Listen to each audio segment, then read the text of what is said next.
Live आ गई तुम? आ गई लाइव? नहीं दिख रहा क्या? विजय दिख रहा है। आ गई मैम, आ गई।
हेलो फ्रेंड्स, मैम नीलकमल मैम जस्ट अभी लाइव होने वाली है।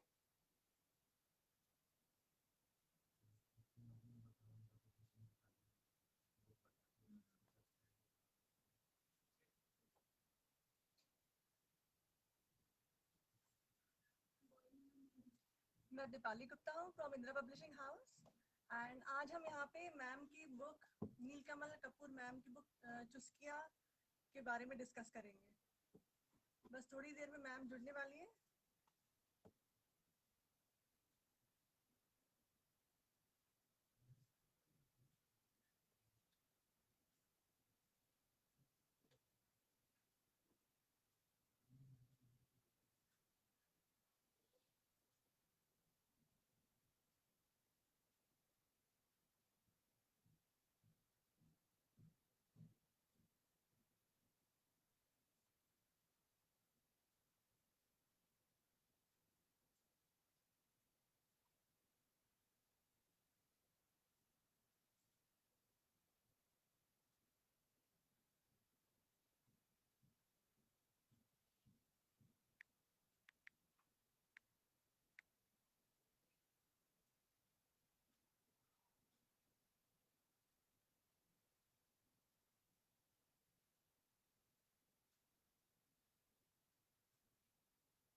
Fine, हाँ, now, Finally. yes, finally. Careful. Okay, कुछ भी हो सकता है, इंटरनेट दोनों ऑन है. okay. Hello ma'am. Hello. आ गया उनका, आ गया स्क्रीन पे आ गया. हाँ. दोनों हाफ स्क्रीन पे.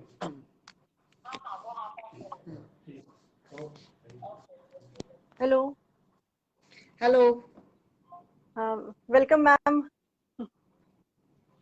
Thank you for having me here. Yeah.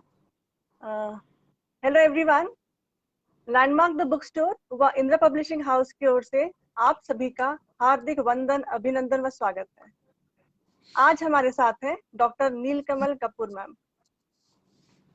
Ma'am, you are welcome in this program.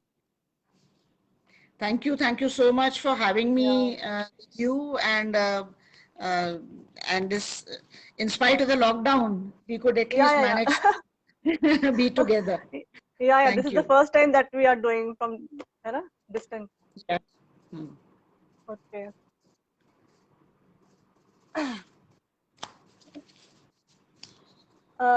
मैं आप लोगों को सबसे पहले मैम के बारे में बताना चाहूंगी. आपने MBBS के बाद पैथोलॉजी में MD किया तथा फिर MP गवर्नमेंट के कई मेडिकल यूनिवर्सिटीज में आप एज अ फैकल्टी रहे. वर्तमान में आप एम्स में प्रोफेसर एंड HOD हैं तथा हिंदी में कहानियां लिखने के अलावा आप हिंदी और इंग्लिश दोनों लैंग्वेजेस में contemporary and health related topics पर आपके आर्टिकल्स कई पत्र पत्रिकाओं व न्यूज़पेपर्स में प्रकाशित होते रहते हैं. एंड मैम ने बुक लिखी है चुस्किया. इस बुक के बारे में आज हम डिस्कस करेंगे. और दर्शकों, जैसे ये फर्स्ट टाइम है कि हम लोग डिस्टेंट लोकेशन से ये प्रोग्राम कर रहे हैं, क्योंकि जैसे आप जानते हैं कि कोविड बहुत बढ़ रहा है, तो भोपाल तथा कई शहरों में लॉकडाउन है सैटरडे एंड संडे. तो हर बार जैसे अपन लैंडमार्क बुक स्टोर पे आप ऑथर से मिलते हैं, उनसे रूबरू होते हैं, बातचीत करते हैं और तथा उनकी साइन कॉपीज भी आप लेते हैं, लेकिन अभी ये संभव नहीं हो पाएगा. एंड हम सबको ये प्रयास करना चाहिए कि कोविड के सारे नियमों का हम पालन करें और जल्द से जल्द इस पेंडेमिक को जड़ से हटाएं. तो चलिए मैम, अपन डिस्कस करते हैं बुक के बारे में. बिल्कुल. तो हाँ जी मैम, जैसे कि आप एक लेखिका हैं, तो क्या पठन पाठन का शौक आपको बचपन से ही रहा? तो मैं आपको आपकी इस पठन पाठन की, आपकी इस यात्रा के बारे में जानना चाहती हूँ. हाँ, मैं ये कहना चाहूंगी कि शायद आप हर लेखक से पूछेंगे या जो भी लिखने में रुचि रखता है, तो वो रुचि जागृत तो होती है उसके पाठक होने से. वो पहले औरों के बारे में क्या बोलूं, लेकिन अपने बारे में कह सकती हूँ कि मैं तो मुझे याद नहीं पड़ता मैं कब से मुझे पढ़ने में इतनी रुचि थी कि हम हंसी की बात होती है, लेकिन हम जब छोटे थे तो ये पॉलिथीन और ये चीजें नहीं थी हमारे पास. अखबार इन सबके बने हुए लिफाफे आते थे और घर में उस समय समोसे वमोसे सब बाहर से आया करते थे, तो वो उन लिफाफों को जिनमें समोसे आते थे बंद करके, उनको भी खोल के मैं पढ़ डालती थी. मुझे रिटन वर्ड, प्रिंटेड वर्ड का इतना ज्यादा शौक था.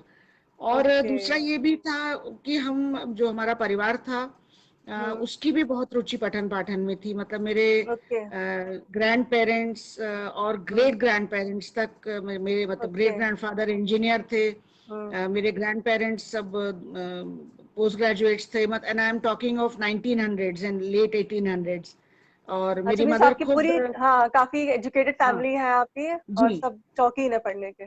बिल्कुल. तो हम सरस्वती उपासक परिवार के थे. हमारे घर में और कुछ खास नहीं रहता था, लेकिन किताबें हमेशा भरी रहती थी. उस समय फॉर्चुनेट ये भी था कि सामयिक पत्र पत्रिकाओं में भी बड़ा उच्च स्तर था. तो धर्मयोग, हिंदुस्तान, सारिका, इस प्रकार की जो उत्कृष्ट साहित्यिक और इवन करंट अफेयर्स की मैगजीन्स होती थी, वो सब हमको पढ़ने को मिलती थी. तो इस तरह से पढ़ने का तो शौक भी था और पढ़ने की सामग्री भी उपलब्ध थी. बस तो पढ़ते पढ़ते ही जो है वो लेखक बन गई हूँ समझ के. वाकई बहुत गर्व की बात है कि आपकी मतलब पूरी फैमिली बैकग्राउंड, शुरू से आपके जो ग्रैंड पेरेंट्स सभी लोग काफी एजुकेटेड हैं और सभी को इंटरेस्ट है लिखने में, पढ़ने में. बढ़िया. अच्छा, फिर उसके बाद ये भी ये भी हुआ कि जब विवाह हुआ तो हाँ हमारे पतिदेव भी उतना ही रुचि रखते हैं पढ़ने और हाँ लिखने में। सही है। तो उससे जो हम्म है वो एक आप समझती हैं कि स्त्री को इस प्रकार का वातावरण मिल जाए तो हाँ लाइफ आसान हो जाती है। अगर कुछ विपरीत स्वभाव के लोग होते, क्योंकि कोई भी स्त्रियों को अपना परिवार बड़ा प्यारा होता है, वो पहला होता है। हाँ तो सही है। अगर विपरीत मिजाज का भी परिवार मिलता तो हम्म शायद कुछ लिखने पढ़ने में कमी आती, लेकिन जो कुछ हम्म कसर थी वो उस घर में आके पूरी हो गई। बस ऐसे हम लिख हाँ सही है। अभी हाँ जैसे कि अभी 2 हफ्ते पहले ही शायद सर का था, डॉक्टर प्रदीप कपूर जी, जो हाँ हाँ मैम हाँ के हस्बैंड है, उनका था शनिवार की शाम लेखक के नाम में प्रोग्राम में। तो वो भी बहुत अच्छे राइटर हैं और पीडियाट्रिशियन है एक। बिल्कुल। हाँ। अच्छा मैम, मैं जानना चाहूंगी कि आप लिखने के लिए कैसे प्रेरित हुई, और कौन से ऐसे लेखक हैं जिनसे आप प्रेरित होके मतलब आप लिखने लगी, या जिनको आप बहुत मानती हैं? जब कई बार क्या होता है, जब आप कुछ पढ़ रहे होते हैं और लेखक अपने हाँ विचार व्यक्त कर रहा होता है या अपनी हाँ कल्पनाएं बता रहा होता है, हाँ तो उसी दृश्य के लिए अपने अनुभव से जनित आपको उससे कुछ भिन्न विचार आता है हाँ। या कुछ भिन्न भाव आते हैं। हम्म तो ऐसा होता है, हर पाठक के मन में होता है, क्योंकि लेखक अपने अनुभव से जनित बात कर रहा होता है और पाठक अपने हाँ अनुभव से जनित सोच रहा होता है उसको। सही है। हाँ तो अगर कोई लेखक समझिए पानी के विषय में बात कर रहा है, तो हो हाँ सकता है कि वो नदियों के किनारे रहता हो तो उसके दिमाग में शायद नदी हो, लेकिन अगर सागर किनारे बैठ के कोई पढ़ने वाला है तो वो सागर हम्म सोचेगा, उसको नदी जैसी छोटी हाँ चीज नहीं समझ में आएगी सही है। सागर की तुलना में। तो ऐसे जब विचार जागृत होते थे तो ठीक है, लगता था कि ये हम पढ़ सकते हैं। फिर हमको धीरे धीरे धीरे उन विचारों को लगा कि इनको संकलित करें, हम्म कुछ हम्म खुद ही लिख लें। तो लिख करके हम्म रख लिया, छोटा मोटा लिख के डाल हम्म दिया। हम्म और फिर कुछ विचार उसमें से ऐसा लगा कि ये दूसरों को बताने चाहिए। हम्म लेकिन जब ये सोचा कि अगर हम सिर्फ विचारों को या कोई थॉट्स या आइडिया या कोई कंक्लूजन उसको हम्म अगर हम यूं ही सामने रखेंगे तो वो शायद उतना हम्म, पठनीय नहीं होगा। तो उस ओके। बात को हम कैसे प्रेषित करें। हाँ उस संप्रेषण के लिए फिर लगा कि कहानी, शॉर्ट स्टोरी एक बहुत अच्छा माध्यम है। लॉन्ग लिखने का तो वक्त नहीं था, हम्म लेकिन तो मुझे अपने ये जो थॉट्स आते थे अदरवाइज जीवन को ऑब्जर्व करने में या किसी भी तरह हाँ से, मैं चिकित्सक हाँ हूँ, हम्म जीवन का हर आयाम मेरे सामने अपने आप आता है मेरे रोगियों के रूप ओके। में। तो जब मैंने ये ऐसे सोचा तो फिर जो थॉट मुझे आता था वो एक्चुअली जनरली मेरी कहानी का अंत होता था। अब उस ओके थॉट तक पहुंचा कैसे जाए, ये बुनावट जो है वो ओके। पात्रों के द्वारा, पात्रों के कैरेक्टर्स के द्वारा, उनका हम्म उठना बैठना जो भी हाँ आवश्यकता हो, और कहीं हाँ से न कहीं से घूम फिर करके वो जो एंड पॉइंट जो दिमाग में विचार आया, मुझे लगा जो प्रतिपादित होना चाहिए हम्म वो पहुंचा। और इसमें मुझे ये भी बेनिफिट एक मिला, जैसे मैंने पहले कहा कि author being a doctor hmm I was benefited because of my patients, क्योंकि उनके पास बहुत सारी कहानियां थी। ओके। तो हाँ मैम, आपके पेशेंट्स भी आपसे बातचीत करते होंगे तो आपको उनकी भी स्टोरी के बारे में पता चलता होगा। हाँ बिल्कुल। तो इसलिए जो है वो, तो ये जो सारी चीजें थी इस सब ने शॉर्ट स्टोरी की तरफ भी बढ़ाया, लिखने की तरफ भी हम्म बढ़ाया। हम्म और बस फिर कुछ ना कुछ शुरू हो गया। जब पहली दूसरी आप कहानी लिखते हैं और उस पर अप्रिसिएशन मिलता है या और भी कुछ लिखते हैं, हाँ हाँ तब आपको समझ में आता है कि भाई हम लिख सकते हैं। पहले इस बात का कॉन्फिडेंस आता है हाँ सही उस है। कि चले और विचारों को भी प्रेषित करें। तो हम्म चल देते। उसने बोला है फोन करके पीछे में।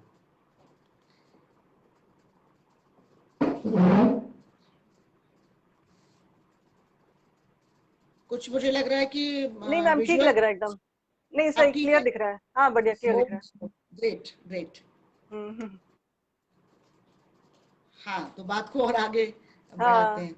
हाँ हाँ तो फिर ऐसे करते धीरे धीरे फिर कहानियां तो अपनी जगह हैं, उसके अलावा मैंने आलेख लिखना शुरू किया। और मैं दोनों भाषाओं में लिखती हूँ, हिंदी में भी अंग्रेजी में भी, क्योंकि अंग्रेजी तो मेरी कर्म भाषा है, पढ़ाई सारी हमारी मेडिकल एजुकेशन की, मीडियम ऑफ हाँ एजुकेशन अंग्रेजी ही इंग्लिश होता में है। होगा। हाँ हाँ, तो उस पे तो कोई दिक्कत ही नहीं थी। और हिंदी मुझे इसलिए पसंद, मेरी माँ जो थी वो अम, अम, ये अपना 1959 में उन्होंने लखनऊ विश्वविद्यालय से हिंदी भाषा में एमए किया था with Sanskrit as a special subject. Okay. तो इसलिए मैं हमेशा हंसती हूँ कि हिंदी अंग्रेजी, हिंदी और संस्कृत वगैरह से जुड़े हुए चीज़ों पे तो मेरा मतलब मुझ पे अभिमन्यु इफेक्ट है। वाकई सही बोल रहे हैं आप। क्योंकि ये मेरे जन्म के समय की बातें हैं, तो शायद उनके पढ़ने लिखने और परीक्षाएं देने के प्रभाव से मुझे ये लाभ हुआ कि मैं दोनों भाषाओं में लिखने लगे। और इन दोनों भाषाओं में जैसे मैंने बताया कि मैं बहुत से न्यूज़पेपर कॉलम्स लिखने लग गई, न्यूज़पेपर आर्टिकल्स लिखने लग गई, और धीरे धीरे धीरे करके कहानियां प्रकाशित होने लग गई, क्योंकि चिकित्सक तो सब होने के लोगों नाते। के, हाँ सबने प्रेस भी किया, मैंने भास्कर में भी देखा है आपके आर्टिकल्स आते हैं, पढ़े हैं मैंने। बढ़िया। तो मैंने हेल्थ रिलेटेड कॉलम्स भी लिखे, और इस तरह से अच्छा। किया मैंने, मतलब कुछ कुछ कुछ करते हाँ करते। और अभी भी चल रहा है, जितना वक्त मिलता है कोशिश करती हूँ कि कुछ लिख हाँ पाऊँ। ओके बढ़िया। तो मैम जैसे कि आप डॉक्टर हैं और काफी हेक्टिक शेड्यूल रहता है आपका, इसके बावजूद आप कैसे टाइम निकाल लेती हैं लिखने का, इस बारे में मैं जानना चाहूंगी। अ, अगर मैं ये वाला सवाल लेके अगर हम सामान्य जन के बीच में जाएं, जो कुछ कुछ अपने शौक पूरे करते हैं, जो वाकई में पैशनेट हैं अपने शौक और अपने रुचि के बारे में, तो मैं हाँ ये कहना चाहूंगी कि कहीं ना कहीं से लोग समय निकाल लेते हैं। सही। अब जहाँ तक मेरा सवाल है व्यक्तिगत, तो मैं सेल्फ ड्रिवन हूँ, मैं अपने प्लेस ऑफ वर्क तक ड्राइव करके जाती हूँ और आती हूँ।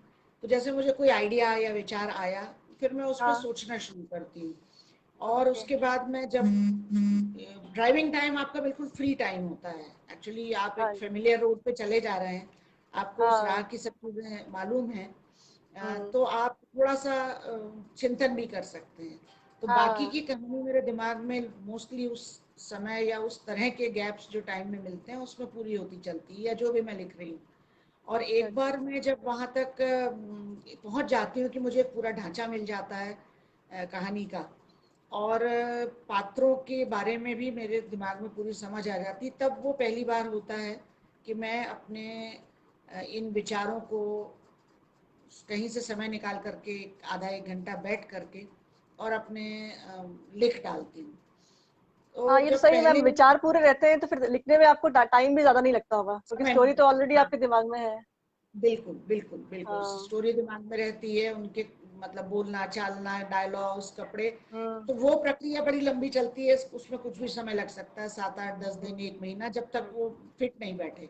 फिट बैठ गई तो पहले पुराने मतलब जब शुरू किया था लेखन, तब तो कंप्यूटर्स वगैरह इतने थे नहीं, हाँ और ये अपना हिंदी टाइपिंग और ये सब बड़ा कठिन था उस समय। तो उस समय तो मैं सही। उस स्तर पे कहानी को लॉन्ग हैंड में कागज पे लिखती थी, उसको हफ्ता 10 दिन छोड़ देती थी, फिर अपनी हाँ ही कहानी दोबारा पढ़ती थी, तो उसमें मुझे बहुत सारे फ्लॉज दिखाई पड़ते थे, या उसमें और ओके। करेक्शन करने की हम्म सेंस मिलता था। तो फिर हम्म उसको एक बार रीराइट करती थी और फिर छोड़ देती थी, और इस तरह से लगभग ओके। थर्ड ड्राफ्ट में कहानी कंप्लीट हो जाती थी, और एक ऐसी हो ओके। जाती थी कि कोई पढ़े तो उसे अच्छा लगे। अब कंप्यूटर के आने से बहुत फायदा हो गया, कंप्यूटर के आने से अब मैं डायरेक्ट उस पर टाइप करती हूँ। हिंदी की बात कर रही हूँ, इंग्लिश टाइपिंग तो जैसे ही कंप्यूटर्स आए थे शुरू हो ही हाँ गई थी हाँ उसके ऊपर। और मैंने ये पाया कि जो मेरी टाइपिंग गति है वो मेरे विचारों की गति से मैच करती है, तो इसलिए मुझे लिखना और भी आसान हो गया। हाँ काफी आप जल्दी टाइप कर लेते होंगे। हाँ, तो हम्म अब क्या है, और उस पे ही एडिटिंग होना भी बहुत आसान हो गया। तो एक्चुअली हाँ जो कंसेप्चुअलाइज करने का वक्त है वो तो उतना ही रहा, लेकिन ओके। उसको कागज और पे उतारने वाला जो समय है, उस पे हम्म कंप्यूटर के कारण बहुत सहूलियत हो गई कि हम अब ओके। उसको जल्दी, थोड़ा जल्दी कर सकते हैं। तो इसलिए अब अगर जैसे जैसे आप सीनियर होते जाते हैं अपने प्रोफेशन में, काम हम्म बढ़ता जाता है, काम आपका बहुत समय लेने लगता है, लेकिन फिर भी कुछ ना कुछ क्रिएटिव आउटपुट इसलिए मिल जाता है कि कंप्यूटर हमें थोड़ी सहायता कर देता है ये यानी राइटिंग और एडिटिंग टाइम को थोड़ा सा कम हाँ कर टाइम देता है। सेविंग भी है। और ये तो है ही मैम, बिल्कुल where there is a will there is a way, तो अपने आप ही टाइम निकल जाता है वो तो, जब आपका इंटरेस्ट है बिल्कुल तो। बिल्कुल बिल्कुल। और टाइम मैनेजमेंट के बिना तो आप कुछ भी नहीं कर सकते। आप कोई हाँ नौकरी कोई काम नहीं कर रहे हो, उसके बाद भी हाँ आपके दिन के 24 घंटे कहाँ जाएंगे आपको नहीं पता। और अगर आप हाँ। मैनेज करके काम कर रहे हैं तो आप 4 घंटे में भी बहुत काम निकाल सकते हैं। सही मैम। अच्छा मैम, मैं जानना चाहूंगी कि आपने शॉर्ट स्टोरी फॉर्मेट को ही क्यों चुना? जैसे आपने शॉर्ट एक्चुअली स्टोरीज मैं लिखी है तो हाँ। हाँ हाँ somehow पता नहीं क्यों मैं बहुत अपनी बोलचाल में भी थोड़ा देखा जाए तो एब्रप्ट हूँ। ओके। हाँ और सही है। मैं जो लिखती हूँ वो वैसा ही लिखती हूँ जैसा मैं बोलती हूँ। तो ओके। मुझे बहुत लंबे लंबे और वर्बोस जिसको बोलते हैं अंग्रेजी में, उस तरह से लिख सकती हूँ, लेकिन मुझे अच्छा नहीं लगता। बोल सकती हूँ ओके। लेकिन मुझे अच्छा नहीं लगता, क्योंकि मुझे ऐसा फील होता है कि जब हम इस तरह से बहुत लंबा चौड़ा और फ्लावरी बातचीत करते हैं तो हम अपने, चाहे बात कर रहे हो चाहे लिख रहे हो, अपने मुख्य मुद्दे से कहीं ना कहीं भटक जाते हैं। और हाँ सुनने वाला भी या लिखने पढ़ने वाला भी कई बार जो आप बताना चाह रहे हैं उस, या जो आप संप्रेषित करना चाह रहे हैं उसके बजाय किसी और उसकी अगल बगल की छोटी बात से उलझ के हम्म। और डाइवर्ट हो जाता है। तो इस लिहाज से मुझे शॉर्ट स्टोरी बहुत अच्छा माध्यम लगा। दूसरा ओके। ये कि शॉर्ट स्टोरी में कम से कम एक जितना मेरे पास अभी फिलहाल समय है, एक हाँ कंप्लीशन अचीव कर सकती हूँ। अगर उपन्यास लिखने बैठ जाऊं तो शायद 10 साल लिखती रहूं। तो वो सही स्थिति है। फिलहाल तो मुझे नहीं पसंद है। हो सकता है रिटायर हो जाऊं और वक्त मिले बहुत सारा तो उपन्यास भी लिख डालूं। लेकिन आज मैं कल्पना नहीं कर पाती कि मैं उपन्यास को अभी शुरू करूं, क्योंकि उसके सारे कोने और छोर पकड़े रहूं और 10 साल में उसका विन्यास कर डालूं, मुश्किल लगता है। ओके। वैसे ये इसलिए अच्छा है शॉर्ट मैम ना, स्टोरी। शॉर्ट स्टोरीज है तो कोई पढ़ना शुरू करता लगता है कि 2-3 पेज की है तो फटाफट पढ़ लो मतलब। हाँ तो एक बार बिल्कुल पूरी बिल्कुल। कंप्लीट, और इंटरेस्ट भी आता है, आपने काफी इजी लैंग्वेज में और अच्छा अट्रैक्टिवली लिखा है, बढ़िया। मजा आता है हाँ, पढ़ने में भी वैसे। जैसे मैंने कहा कि जैसा बोलती हूँ वैसा लिखती हूँ। हाँ मैम, जैसे आपकी बुक का कवर है ना, बहुत ही अट्रैक्टिव है। इसमें चाय की कुल्हड़ बनी है। और बढ़िया। तो इस कवर के बिल्कुल। बारे में कुछ बताएं, और इससे कि बुक का नाम है चुस्किया कहानियों की, तो ये नाम आपने क्यों रखा? कैसे विचार आया आपके दिमाग में? आ, ये बताइए। जब ये कहानियां काफी सारी एकत्रित हो गई तब ये विचार आया कि भाई इनका एक संकलन प्रकाशित किया जाए, क्योंकि एक संकलन के लायक हो गई है ये। ओके। और कहानियां छोटी हैं जैसे आप देखते हैं। तो जब मैंने इनको इकट्ठा करके एक कंपाइलेशन जैसा कंप्यूटर में सब एक जगह रख के एक बनाया, मैंने पेज और वर्ड काउंट गिने, तो हम्म मुझे ये लगा कि इस किताब की खास बात ये होगी। मैं हम्म जैसे मैंने कहा मैं बहुत एविड रीडर हूँ, तो एक मैं हर चीज को पाठक के नजरिए से भी देख लेती हूँ। तो हम्म जब मैं मुझे ये लगा तो मुझे लगा कि ये किताब ऐसी है कि आप अपने सिरहाने रख लीजिए और आपके हाथ में जितना वक्त हो, 5 मिनट 7 मिनट हो, एक कहानी पढ़ डालिए अपनी स्पीड के हिसाब से, नहीं दो पढ़ डालिए, और जहां तक पढ़ चुके हो बुकमार्क लगाइए और रख दीजिए फिर से, और उसके बाद जब हम्म। फिर से वक्त मिले। तो ये जो तरीका होता है, इसको अगर आम भाषा में देखें तो ये चुस्की ले लेके पीना या चुस्की ले लेके, तो कहानी ये हाँ पढ़ना भी चुस्की ले लेके हो गया, इन हाँ स्मॉल शॉर्ट सिप्स, सही विदाउट है।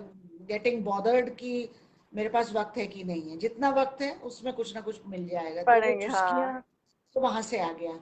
अब सवाल हम्म ये, चुस्कियां लोगों को मतलब ये क्या है समझ में कैसे आए, इसलिए हम्म। उसके लिए टैगलाइन लगानी पड़ी कि चुस्कियां हैं मगर कहानियों की।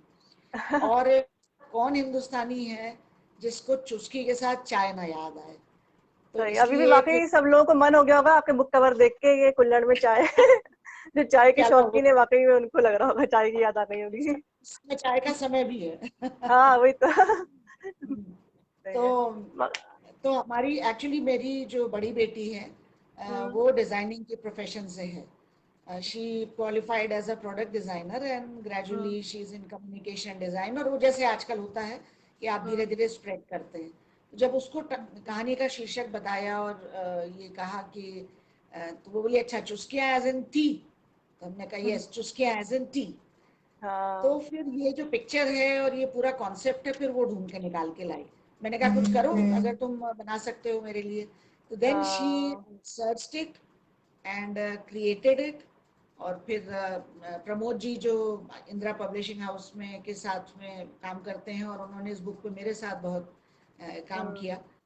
क्योंकि पब्लिशिंग तो मैं नहीं जानती, पब्लिशिंग का एलिमेंट तो आप लोग ही जानते हैं।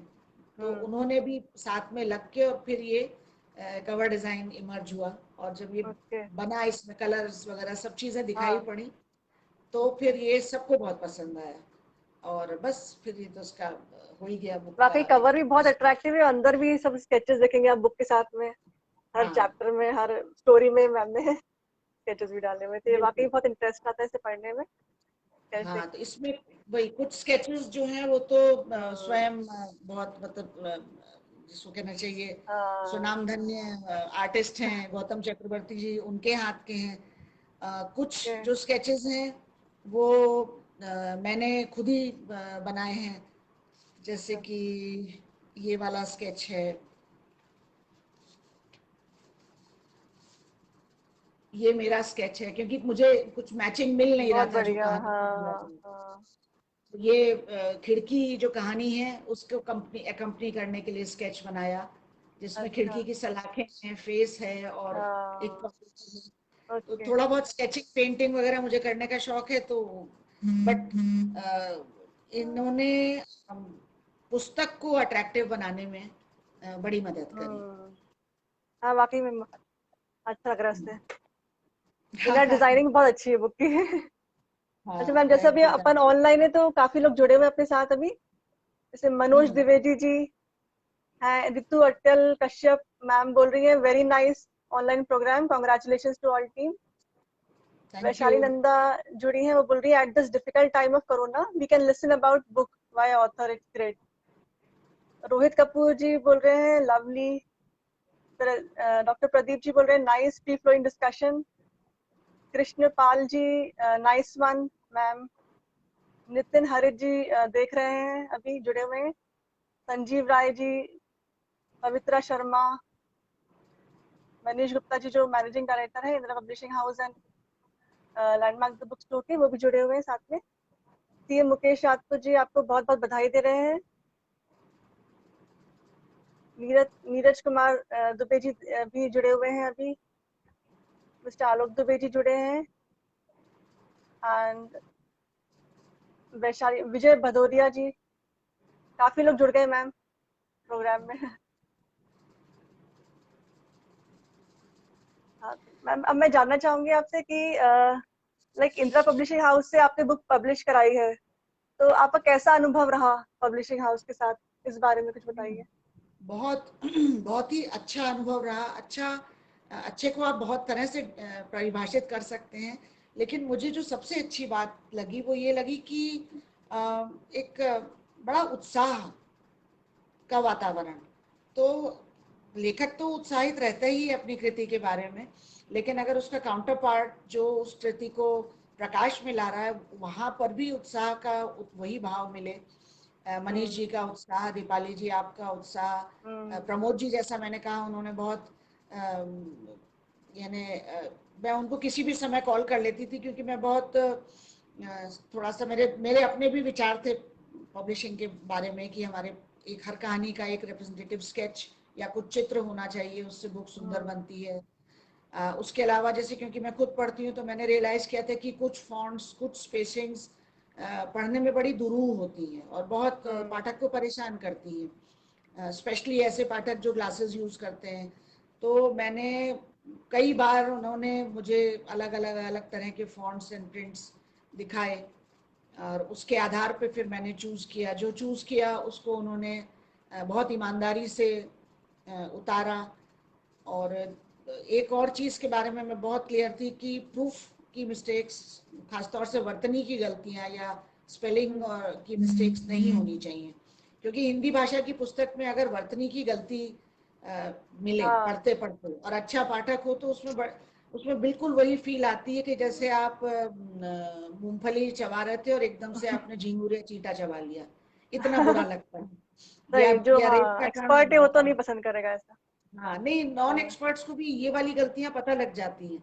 उन्हें ये नहीं मालूम हाँ, होता कि सही क्या है, लेकिन ये दांत में किरकिराता है जिसको बोलते हैं, जैसे बालू का कण। सही सही सही। तो प्रूफ की रीडिंग हम लोगों ने बहुत बार करी, फिर पढ़ी, फिर उनको फिर मिस्टेक्स में बताई प्रमोद जी को, फिर हम्म प्रमोद जी 2 दिन बाद उसको करेक्ट करवा के दे जाते थे। तो हम्म ऐसा ये जो वातावरण था कि एक परफेक्शन अचीव करने का प्रयास और हम्म उत्साह न खोना, ये हम्म चीजें इंदिरा पब्लिशिंग हाउस के साथ काम करके मुझे बहुत ही अच्छी लगी। हम्म और इसीलिए शायद इस पुस्तक, मतलब ये काफी पुराने, कई साल हो गए इसको निकले हुए, लेकिन अभी भी लोग इसको पढ़ के मजा लेते हैं। सही। मैम आपकी एक कहानी है, कहानी संग्रह है खिड़की, तो हाँ, इस बारे में कहानी भी। बताइए, इसकी क्या कहानी है, ये कैसे, कुछ बताइए इसके बारे में।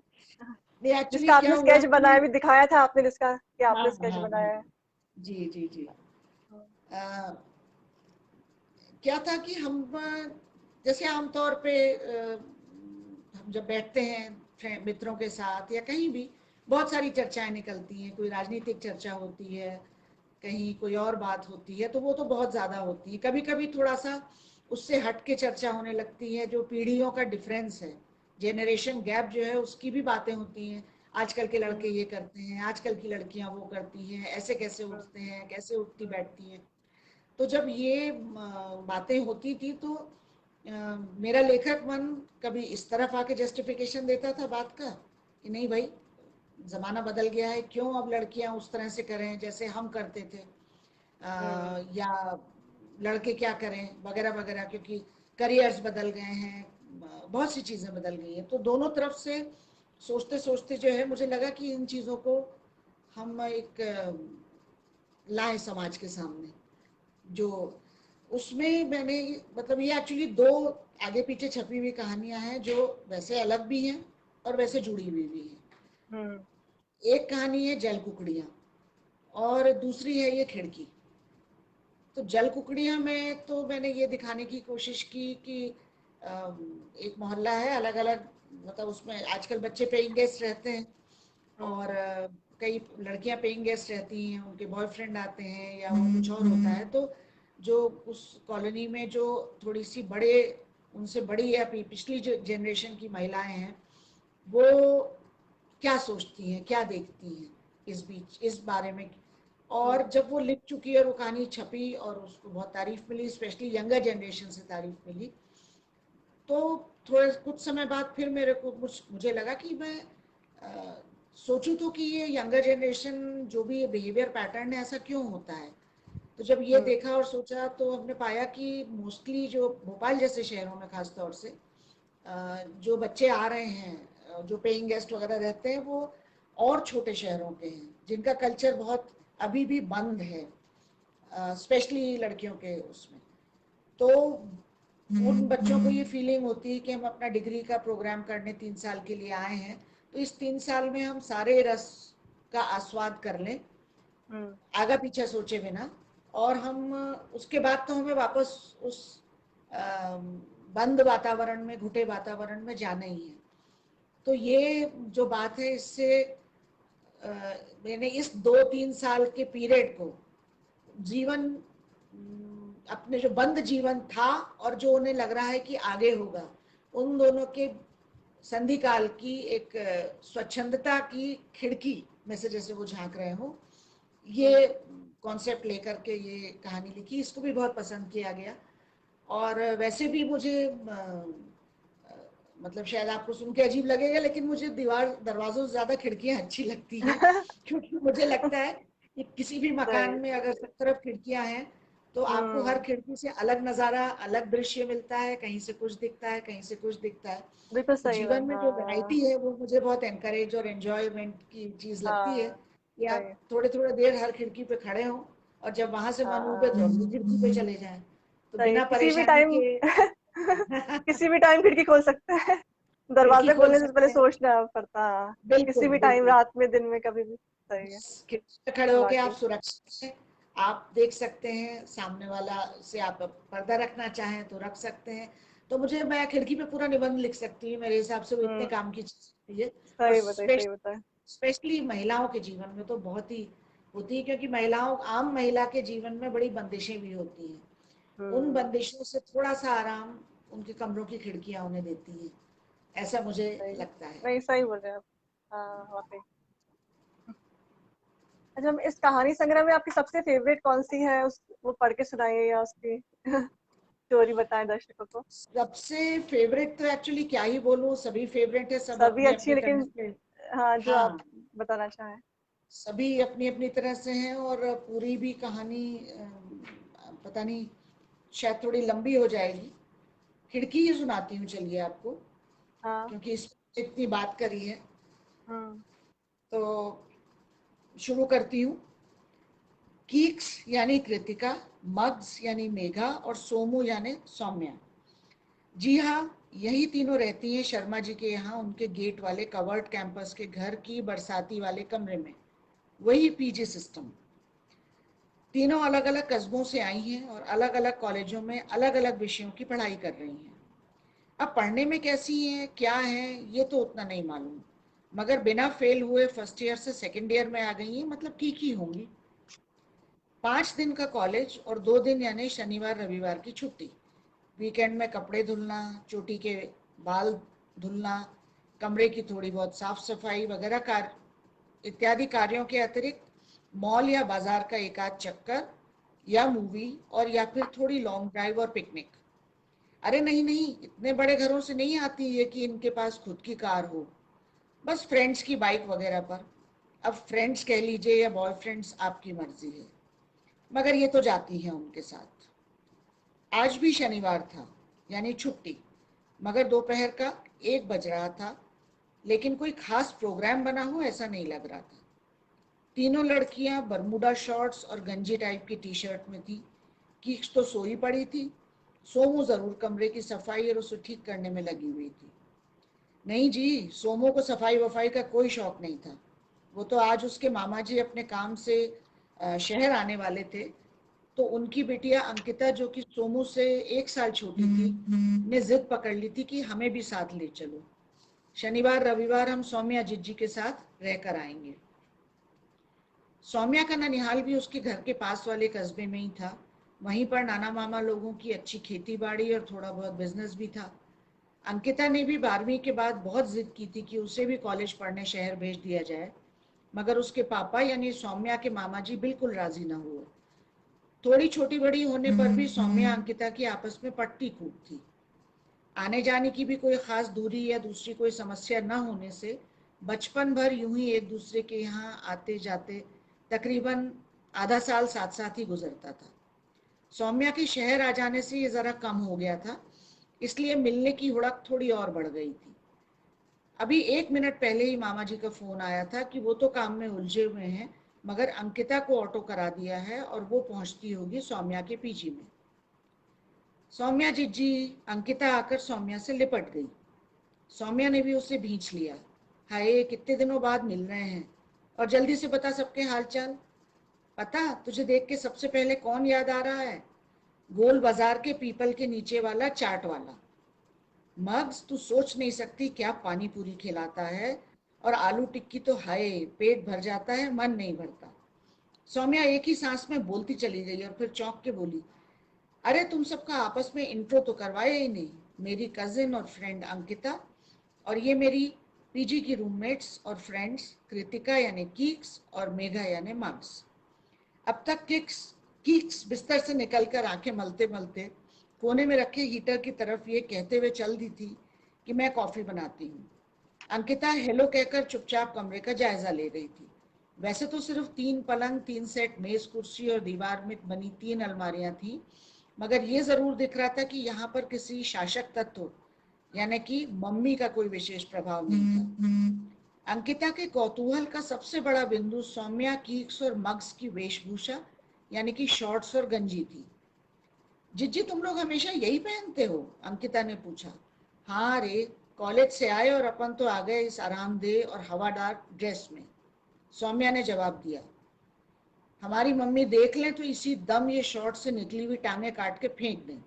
सबकी हाइट आधी रह जाए। कहते कहते अंकिता और सुनते सुनते कीक्स, मग्स और सौम्या की हंसी छूट गई। और लड़कियों की हंसी का तो सबको पता ही है, एक बार शुरू हो गई तो खत्म होते होते 4-5 मिनट भी लग सकते हैं। कभी कभी तो ये भी नहीं समझ में आता कि हंस रही हैं या रो रही हैं या कुछ कहने की कोशिश कर रही हैं। खैर, जैसे तैसे हंसी रुकी और कॉफी के प्यालों के साथ अंकिता के लाए हुए मामी के हाथ के नमकीन और कचौरियां उड़ाते हुए ये चर्चा शुरू हो गई कि दिन कैसे बिताना है, कहाँ घूमना फिरना है और खाना क्या खाना है। इतनी स्वादिष्ट घरेलू चीजें खाते खाते ये समझ में आने में देर नहीं लगी कि पहले खाना फिर घूमना की तो गुंजाइश अब इस भरे पेट पर बची नहीं है। सो ये तय पाया गया कि पहले घूमना मॉल में होगा और फिर वहीं पर पिज्जा वगैरह खाया जाएगा। तभी बाहर से एक बाइक का हॉर्न 3 बार बजा और मग सीधे बाहर निकल गई। वरुण होगा, उससे कहते हैं कि नमन को भी ले आए साथ में और मॉल आ जाए। उन लोगों के साथ गेमिंग जोन में बड़ा मजा आता है। कीक्स ने बोलते बोलते ही दरवाजे की ओर दौड़ लगा दी। अंकिता इस सारे घटनाक्रम के दौरान अपनी आंखें बड़ी बड़ी कर कुछ कंफ्यूज सी सबके चेहरों को देख रही थी। उसकी निगाहें भौहों की प्रश्नवाचक रेखा सहित सौम्या के चेहरे पर रुक गईं। सौम्या बोली, अरे इनके बॉयफ्रेंड्स हैं, अच्छा है दोनों आ जाएंगे तो और मजा रहेगा। हम लोग लड़कों के साथ घूमने जाएंगे, किसी ने देख लिया तो? अंकिता अब सच में रुआसी और सहमी भी लग रही थी। अरे अंकु, इतना बड़ा शहर, इतनी भीड़, किसी को कुछ नहीं दिखता, और वैसे भी यहाँ कौन है देखने वाला, कहकर सौम्या उठी और तैयार होने में लग गई। खैर जनाब, मस्ती तो कॉलोनी के बाहर आते ही शुरू हो गई। सो भरे पेट के बावजूद भुट्टे खाए गए, पानी पूरी खाई गई। फिर मॉल की दुकानों में इन छहों के दल ने कभी विंडो शॉपिंग करी, कभी दुकान में घुसकर हैंगर में लगे कपड़े देखे और कभी दर्जनों कपड़ों की तहें खुलवाई जिन्हें बिना खरीदे बाहर निकल आए। पिज्जा पार्टी खत्म होते होते रात के 10 बज गए थे। बीच बीच में मामा जी के 2 फोन आए थे। सौम्या ने ही प्रणाम और हालचाल पूछने के बाद लोकेशन और एक्टिविटी बता के जो मामा जी सुनना चाहते थे उनको हैंडल कर लिया था। अंकिता भी शुरू में तो लड़कों का साथ होने से काफी झिझकी और चुप सी रही, मगर रात तक धीरे धीरे उसके मुंह से भी बातचीत में 1-2 वाक्य निकलने लगे थे। वरुण और नमन उन्हें ड्रॉप करने आए थे। कीक्स और मग्स अभी भी नीचे मकान के गेट पे खड़ी उनसे गप्पे मार रही थी। सौम्या और अंकिता अपने ऑटो से उतरकर ऊपर कमरे में पहुंच गई थी। पानी पीते पीते अंकिता ने पूछा, सौम्या जी तेरा कोई बॉयफ्रेंड नहीं है? सौम्या ने बड़े आराम से जवाब दिया, था एक, मगर ब्रेकअप हो गया। अंकिता ने उसका चेहरा पढ़ने की कोशिश की। तुझे डर नहीं लगता घर वालों का? अरे यहाँ ही कौन सा फर्क पड़ रहा था जो घर वालों के बारे में सोचती। मुझे तो मालूम ही था कि ज्यादा दिन चलेगा नहीं, मगर जब तक चला अच्छा टाइम पास था। सौम्या अब अंकिता के पास आके बैठ गई थी। अंकिता टुकुर टुकुर सौम्या का चेहरा ताक रही थी। धीरे से बोली, तुझे पता है बुआ तेरे लिए लड़का ढूंढ रही हैं, वहीं अपने साइड में ही, अपने घर खानदान जैसा। पर तू तो बिल्कुल बदल गई है, तेरा कैसे चलेगा? अब तो लगता है बड़ी छिछालेदर मचेगी। सौम्या की आंखों में बदलियों की परछाई उभरने लगी थी। अंकु, तुझे कुछ नहीं दिखता। ये जो मैं, कीक्स या मग्स तुझे इतने अलग से बदले से दिख रहे हैं वो हकीकत नहीं है। सच तो ये है कि हम सबको पता है हमारी स्वतंत्रता की पराकाष्ठा ये कॉलेज के 3 साल हैं, जो हमें अपनी जिद और मम्मी पापा की सिफारिश से मिले हैं। हमें वापस फिर वहीं जाना है जहां अच्छी लड़की के लिए बने हुए लिखित अलिखित नियमों का चुपचाप पालन करना है, चाहे वो कितने ही सड़े गले या तर्क से परे हों। ये 3 साल हमारे जीवन भर की काल कोठरी की एकमात्र खिड़की है जो कुछ ही समय में बंद हो जाएगी। बस हम तो इस खुली हवा को फेफड़ों में भर लेना चाहते हैं, इस मधोशी का एक बड़ा सा घूंट ले लेना चाहते हैं, जिससे ये मलाल ना रहे कि इस जीवन में कुछ अनचखा रह गया। तो तुम्हारा मतलब है कि बॉयफ्रेंड बना लेने से और ये एयर कंडीशन कपड़े पहन लेने में ही स्वतंत्रता है? अंकिता ने आंख नचा के बोला, नहीं अंकु, ये तो गुस्सा है। सौम्या उसकी बगल में बैठते हुए बोली, इस बात का कि हमारी हर चीज हर बात किसी और के कंट्रोल में रहे। ऐसा क्यों है कि हम क्या पहने क्या ना पहने, जोर से बोलें कि धीरे बोलें, गाने का मन करे तो इधर उधर देख के गाएं, और भी ना जाने क्या क्या। तो तेरी ये 3 साल की खिड़की जैसे जिंदगी चला लेने को काफी होगी। तू भी ना इन 3 सालों को याद करके पूरी जिंदगी भर बस आहें भरेगी। मम्मी भी यही कहती हैं कि शहर की हवा लगी तो भारतीय संस्कृति भगी। अंकिता फिर टप से बोली, नहीं अंकु, तो अभी भी नहीं समझ रही है। आदमियों का अपनी वाइफ पे हाथ उठा देना और उनका चुपचाप पिट लेना कोई भारतीय संस्कृति नहीं है। बल्कि वेदों के समय में तो अगर कोई पुरुष अपनी पत्नी को छोड़ देता था तो वह पुरुष 2 वर्षों तक दोबारा शादी नहीं कर सकता था, और उसे इस दौरान अपने कंधे पर गधे की खाल रख के ही घर से बाहर निकलना होता था। सौम्या एक ही सांस में बोलती चली गई, बाप रे बाप, सौम्या जिज्जी, तेरे हिसाब से तो औरतों को आदमियों के सर पे चढ़ के नाचना चाहिए, अंकिता ने हाथ लहरा के कहा। सौम्या ने एकदम से पूरी बत्तीसी दिखाते हुए कहा, हट पागल, कोई किसी के सर पे क्यों नाचेगा जब दोनों ही एक बराबर हैं। एक दूसरे का हाथ पकड़ के नाचेंगे भाई। अब अंकिता भी फिर से मुस्कुराने लगी थी, पर बोलने से चूकी नहीं कि मिल चुका तो मैं कोई ऐसा। सौम्या की आंखों में एक चमक सी भरी, अंकु, जमाना बदल रहा है, जरूर कोई मिलेगा जो आगे पीछे नहीं साथ साथ चलने के सुख और संतोष को महसूस करेगा। अंकिता अभी भी टुकुर टुकुर देख तो सौम्या के मुंह की तरफ रही थी, मगर अंदर से उसे रुलाई की एक हिलोर सी महसूस हो रही थी। क्या सच इस अनमोल जीवन में उसका कुछ अनचखा अनदेखा रह गया था? तो ये थी खिड़की कहानी, वाकई जिसमें अच्छी मैम। वाकई इंटरेस्ट आ रहा है सुनने में भी आज की, मतलब सही है जो भी लिखा है आपने हाँ, आज बड़ी के हमारे माहौल के हिसाब समाज में से। बहुत विषमताएं हैं। हम्म। कोई कहीं भागा जा रहा है, कोई कहीं पीछे छूट रहा है।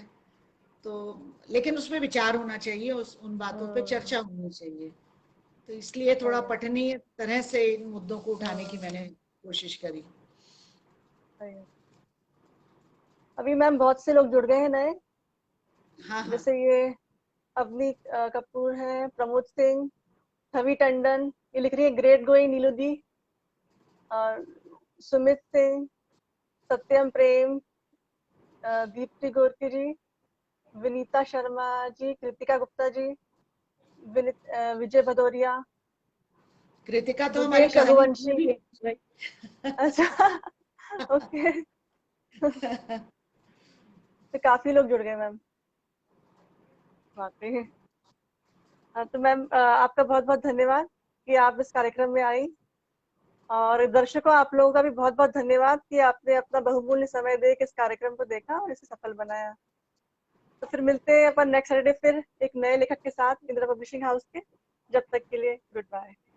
मैं भी आपको और इंदिरा पब्लिशिंग को फिर से बहुत बहुत धन्यवाद देना चाहूंगी। मेरा भी पिछला 1 घंटा बहुत सुंदर बीता, और इतने पाठक हैं तो मैं ये जरूर कहना चाहूंगी कि जरूर खूब पढ़ें, क्योंकि हाँ नहीं पढ़ने से वाकई। विचार उत्पन्न होते हैं। और हाँ मैं अपनी बात नहीं कर रही, मैं सामान्य बात कर रही हूँ कि जिसमें चीज में हाँ भी रुचि लगे, क्योंकि हाँ। विचार उत्पन्न होते हैं, विचारों से ही हम्म। भ्रांतियां दूर होती हैं, क्रांतियां होती हैं, और भाषा का परिष्कार होता है। तो बहुत बहुत धन्यवाद दीपाली, हाँ बहुत बहुत धन्यवाद मनीष जी को हाँ। मुझे यहाँ बुलाने के लिए। बहुत बहुत अभी मैम सुधा टंडन जी भी अभी जुड़ी है, बोल रही है great, proud of you, keep it up. धन्यवाद। Thank you. चलिए ठीक है मैम ना, thank you so much. Okay.